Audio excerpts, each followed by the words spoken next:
few years ago, I was invited to debate one of the candidates for Chief Rabbi of Israel in, of all places, the Knesset. Now, I don't think the state of Israel should have a chief rabbi, but if it must, this one was probably one of the better ones. In his harsh diatribe against me, and by extension, all of you, he claimed that I made up the concept of tikkun olam. I was just stunned by this outlandish suggestion, but then I thought to myself, if only my mother could have heard his crediting me. I mean, she would have been so impressed, and actually she would have believed him.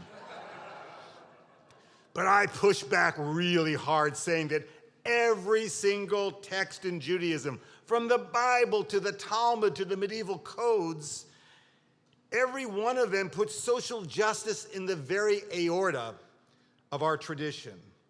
In fact, this Shabbat's Haftarah from the prophet Amos holds our biblical ancestors accountable for their neglect of the most essential Jewish practice of social justice.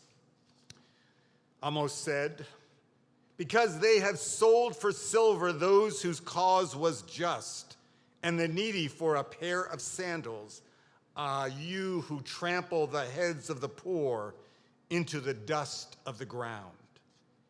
A few chapters later, Amos rails against our ancestors' religiosity, obsessed with ritual observance while neglecting their obligations to act justly. It says, God says, I spurn your festivals. I'm not appeased by your solemn assemblies. Spare me the sound of your hymns, and let me not hear the music of your lutes. V'yigal kamayim mishpat, u'tzedakah kenachal eitan. But let justice well up like waters, righteousness like a roaring stream. Amos and other prophets emphasize what might seem to be obvious to us, that ritual without social justice, it's a lie. Saying the prayers, observing the holidays, studying the text should never, ever be divorced from how we act and how we demand that our societies act. Tikkun olam, a legal term in the Talmudic era and a Jewish mystical term in the Middle Ages, both conveying the idea of fixing the broken world or the broken social order. Both richly resonate with the contemporary use of the term to call that same holy work of social justice, of repairing our broken world today. So no, I did not make up Tikkun Olam. And our movement is so proudly adamant about the centrality of that work to authentic Jewish life. I asked my rabbinic sparring partner in the Knesset, if he became Israel's next chief rabbi, would he follow his predecessors by being zealous about matters of kosher food and Shabbat observance, or would he speak out about ethics in public life, the lack of affordable housing, or the staggering gap between rich and poor? I guess we'll never know because he lost the election by a lot. Since October 7th, there have been a warranted shift from a Judaism that prioritizes universal categories such as helping the needy anywhere around the globe to a focus on protecting and strengthening the Jewish people, especially during a war and the dramatic uptick in anti-Semitism. But is it possible that the pendulum has swung so far that now there are many Jews who have eliminated the Jewish tradition's demand to honor universal along with particularistic obligations? Make no mistake about it, a Judaism that is almost exclusively about Jews and Jewish needs is as much a caricature of Judaism as the 19th century Reform Jewish overemphasis on universalism. Over the last 2 years, how many times did you meet Jews, usually on the left, who only felt the pain of innocent Palestinians caught in the crossfire of Israel's brutal war against Hamas? And how many times did you meet fellow Jews who could only feel the pain of our Jewish families whose loved ones had been murdered or injured on October 7th, or taken hostage along with their grief for Israeli soldiers who died defending their country? Yes, there are a good number, many in this consultation, who knew that our Jewish tradition commanded us to feel our people's pain, and at the very same moment, the pain of innocent Palestinians. Will all of these different types of Jews feel they belong in our communities? It's not yet clear if such diversity can be held together, though rabbis and lay leaders have been feeling enormous pressure to do so. Our diversity takes many forms. I'll never forget what Jack Lew told me. I first met him at the Consultation on Conscience in 2012, shortly after I began my tenure as URJ president, when he was in the Obama administration as the budget director. Jack Lew went on to become President Obama's Treasury Secretary and Chief of Staff, and President Biden's ambassador to Israel, and is still one of the most liberal members of his Orthodox congregation in Riverdale, New York. His rabbi, Avi Weiss, told him, knowing that Jack's political views were not shared by many, if any, of the congregants at Hebrew Institute of Riverdale, that his rabbi would never make Jack feel uncomfortable in his congregation by preaching sermons that took direct issue with the policies of the Obama administration. Then and now, I wonder how many of my rabbinic colleagues would make the same promise to a congregant who served in an important role in the current U.S. administration. But the real question is, should they make such a promise? I don't agree with Rabbi Avi Weiss's position, and I made my case in a public debate with him in Austin, Texas, a few weeks ago. I argued that politics does belong on the pulpit, so long as one addresses the great moral issues of our day fairly and respectfully to different approaches, and always with Jewish values undergirding one's arguments. An active member of my former congregation asked me right before the holidays one year, "So what's it going to be this year, Rabbi? Politics or religion?" I don't think Amos or Isaiah would have understood the question. The Hebrew Bible obligates us to care for the poor, the migrant, and the stranger, and yet enumerates no specific remedies. We can and should debate how best to respond to the reality of poverty and many other issues, and we rabbis would do well to remember that there aren't only partisan solutions to society's many injustices. Indeed, it's often helpful for rabbis, and I'm assuming for all people who speak the word, to do so and at the same time give a brief but fair description of what the counter-argument to their view might be, so that those with differing views will at least feel that their view was heard. So too at this consultation on conscience. Amidst the intense partisan polarization, we'd be wise to remember that commitment to social justice doesn't belong to one party, and we could not have a more thoughtful representative speaking to us than Republican speaker than Don Bacon. He will speak his truth, and we will hear it. So is our observance of Shabbat at this consultation just a pause from the really serious work of addressing the burning moral issues plaguing our world? Or is our prayer, study, and celebration over the next 24 hours an essential dimension of our work of tikkun olam? Just as we cannot build and sustain our Jewish community solely on ritual and study, neither can we build and sustain our Jewish identity solely on being good citizens of the world. Our challenge is not to choose between these two commitments, but to strengthen the bond between them. After all, how many Jews first had their passion for social justice stirred by what they learned sitting around the Passover table, sitting in that temporary dwelling of refugees called a sukkah, or hearing the stirring words of the Haftorah on Yom Kippur morning by Isaiah? How many ground their commitment to action in the words they read in a Torah narrative or heard from their rabbi on the pulpit?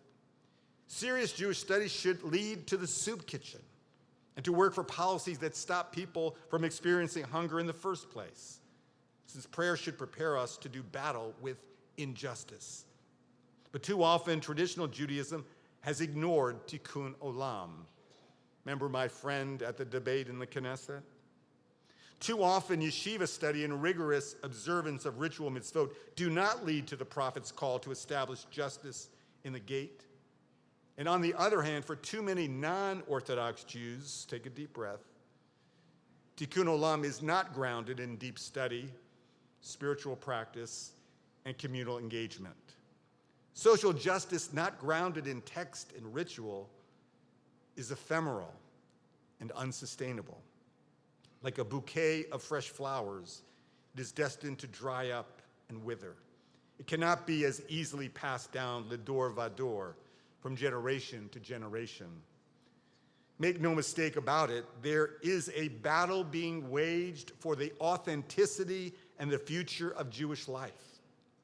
On one side, a growing number of Jews are now practitioners of only the first of Rabbi Hillel's famous maxim, if I am not for myself, who will be for me? Meaning, if I don't stand up for the Jewish people, who will?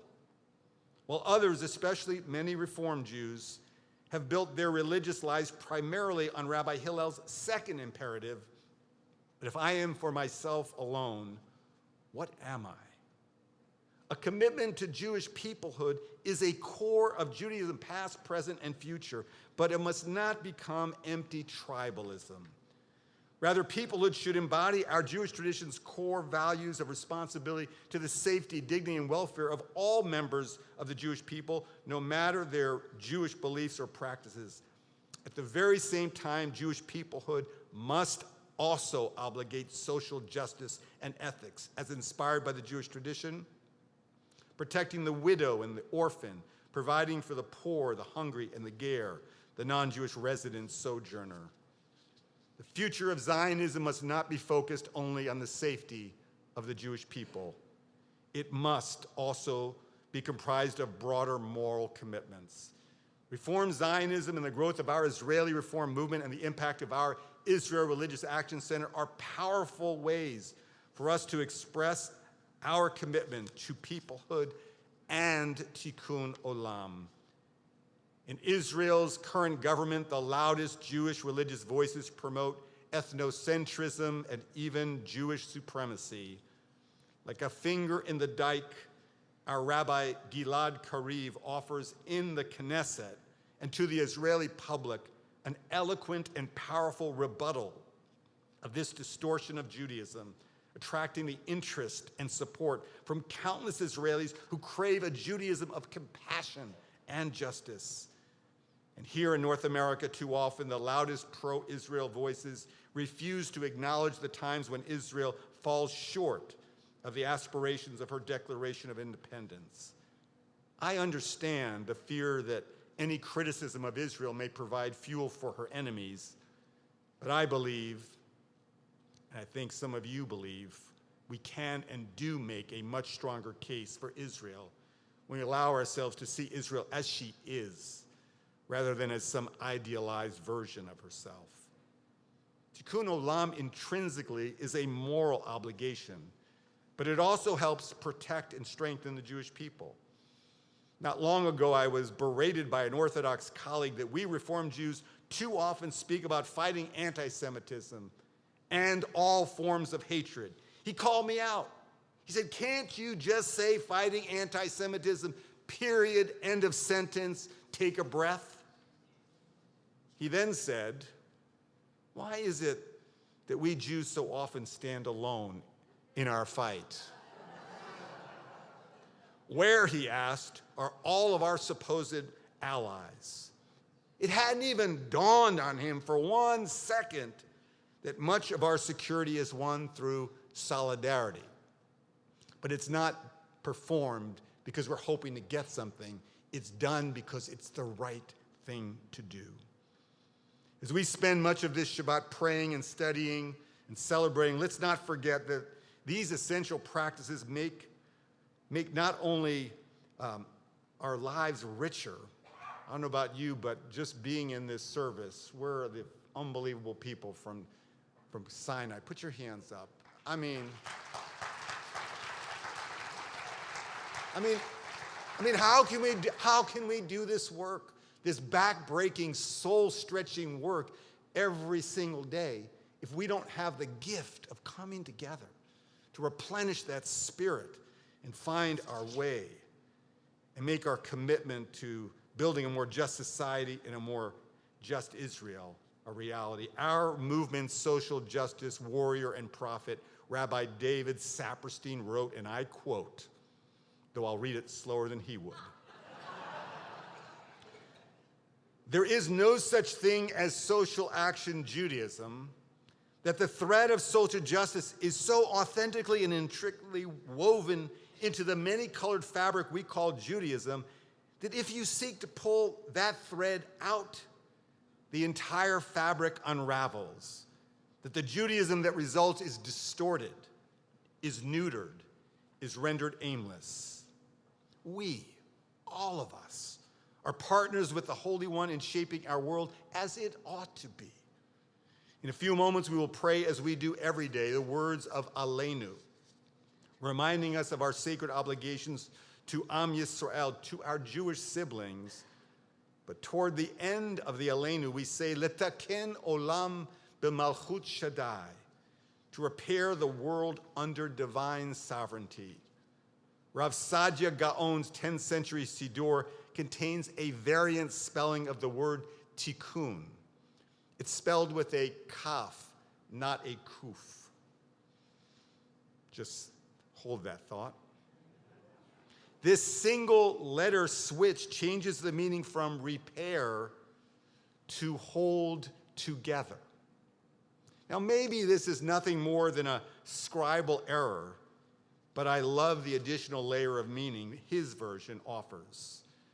Besides repairing the world, engaging in tikkun olam also is the binding that holds us together. Us, the Jewish people. Us, all of humankind. Shabbat shalom.